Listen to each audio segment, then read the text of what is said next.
জ্বর হলে কিন্তু আমাদের কারোর মুখেই কোনো রুচি থাকে না, একদমই কোনো খাবার খেতে ইচ্ছা করে না। আর ছোট বাচ্চা হলে তো কোনো কথাই নেই, তাই না? আমার ছেলেটা এই 2-3 দিন যাবৎ একদমই কোনো খাবার খেতে পারছে না। তো ও একটু ভর্তা খেতে পছন্দ করে, তো ভাবলাম যে একটু চাপা শুটকি আর কাঁচামরিচ ভর্তা করে দিব, একটু বেশি করে ঝাল দিয়েছি। আসসালামু আলাইকুম সবাইকে, কেমন আছেন আমার প্রিয় ভাই বোনেরা?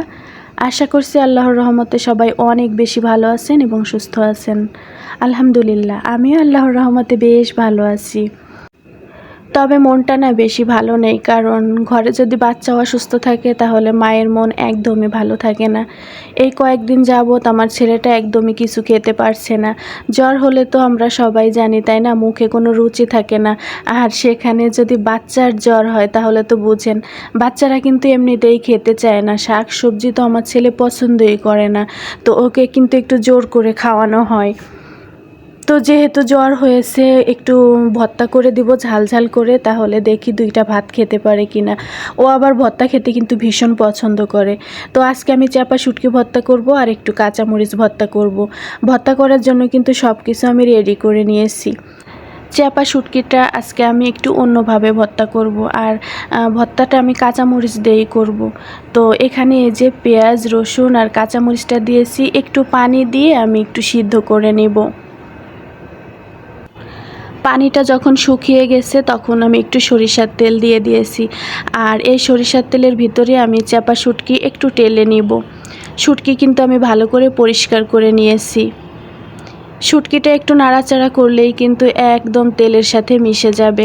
শুটকি ভর্তা খেতে কে কে পছন্দ করেন আমাকে ছোট্ট করে একটা কমেন্ট করে জানাবেন।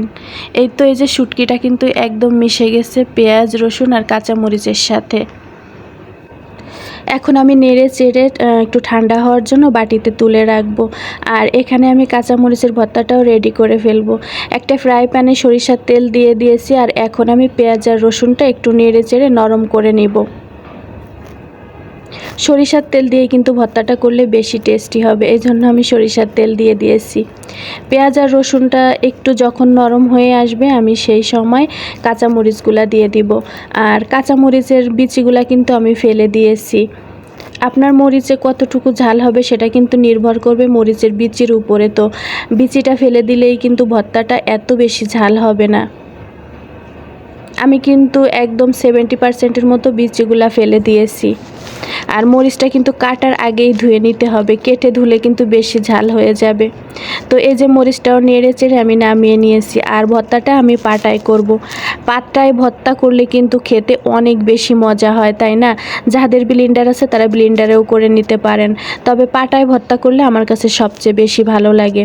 আমি প্রথমে কাঁচামরিচের ভর্তাটা করে নেব, না হলে কিন্তু শুটকির ভর্তা আগে করলে কাঁচামরিচের ভিতরে শুটকির যে একটা গন্ধ ওটা চলে যাবে। তো এই যে ভর্তাটা করব, একটু লবণ দিয়ে দিলাম। এখন আমি পাটায় ভালো করে মিহি করে বেটে নিব। আর এই কাঁচামরিচের ভর্তাটা খেলে কিন্তু মুখে অনেকটাই স্বাদ ফিরে আসবে আশা করছি। আর আমার ছেলে কিন্তু ঝাল খেতে পারে, আমরা প্রচুর ঝাল খেতে পারি। তো ভাবছি যে এটা খাওয়ালে হয়তো বা আমার ছেলেটা একটু ভাত খেতে পারবে। এই যে আমি ভালো করে বেটে এখন তুলে রাখলাম একটা বাটিতে। এখন আমি শুটকির ভর্তাটাও পাটায় বেটে নিব। অনেকে শুকনো মরিচ দিয়ে ভর্তাটা করে থাকে, শুকনো মরিচ দিয়ে করলে কিন্তু দেখতে লোভনীয় হয়, তবে আমরা শুকনো মরিচ খেয়ে না সহ্য করতে পারি না, এই জন্য আমি কাঁচা মরিচটা দিয়ে করলাম। কাঁচা মরিচ দিয়ে করলে দেখতে বেশি ভালো হয় না, তবে খেতে কিন্তু অনেক বেশি মজা হয়।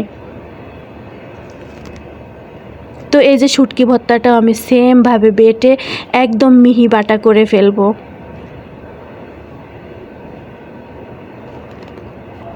ভর্তাগুলো এত লোভনীয় হয়েছিল যে আমি ভয়েস দেওয়ার সময় কিন্তু আমার মুখে একদম পানি চলে আসছে। বিশ্বাস করেন, কাঁচামরিচের এই ভর্তাগুলো কিন্তু খেতে ভীষণ মজা হয়। তো শুটকির ভর্তাটাও হয়ে গেছে, আমি এখন বাটিতে উঠিয়ে নিলাম। আর ভর্তা করার পরে না পাটায় ভাত মেখে খেতে আমার অনেক বেশি ভালো লাগে, তবে আজকে আর মনটা তেমন ভালো নেই ছেলেটার জন্য, আজকে আর খাওয়া হলো না। এই তো এই যে 2 ধরনের ভর্তাটা রেডি করে ফেলেছি, এখন আমার ছেলেকে ভাতটা দিয়ে দিব। জানি না ভিডিও দেখতে দেখতে এই পর্যন্ত কেউ আমার সাথে আছেন কিনা, যদি থেকে থাকেন তাহলে প্লিজ ছোট্ট করে একটা কমেন্ট করে জানাবেন আজকের ভিডিওটা আপনার কাছে কেমন লাগলো। এই তো আমার জয়কে খাবার দিয়ে দিলাম, আর ও কিন্তু অসুস্থ অবস্থায় কি করবে ঘরে বসে বলেন, ছোট মানুষ। এই যে মুভি দেখতেছে ল্যাপটপে। সবাই আমার ছেলেটার জন্য অনেক বেশি দোয়া করবেন। সবাইকে আল্লাহ হাফেজ।